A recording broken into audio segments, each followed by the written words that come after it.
ಎಲ್ರಿಗೂ ನಮಸ್ಕಾರ.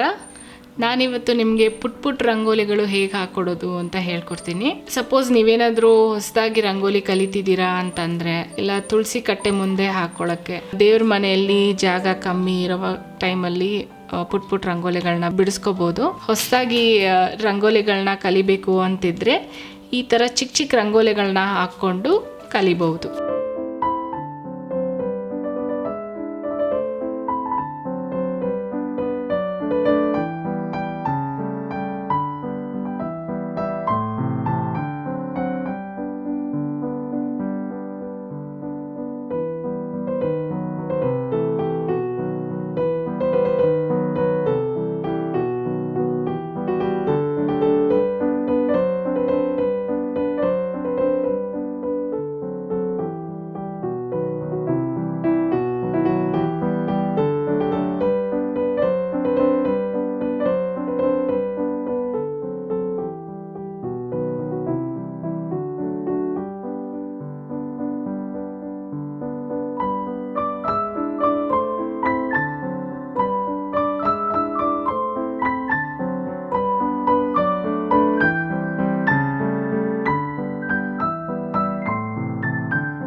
ಈ ವಿಡಿಯೋ ನಿಮ್ಗೆ ಇಷ್ಟ ಆಗಿದ್ರೆ ಲೈಕ್ ಮಾಡಿ, ಸಬ್ಸ್ಕ್ರೈಬ್ ಮಾಡಿ, ಶೇರ್ ಮಾಡಿ.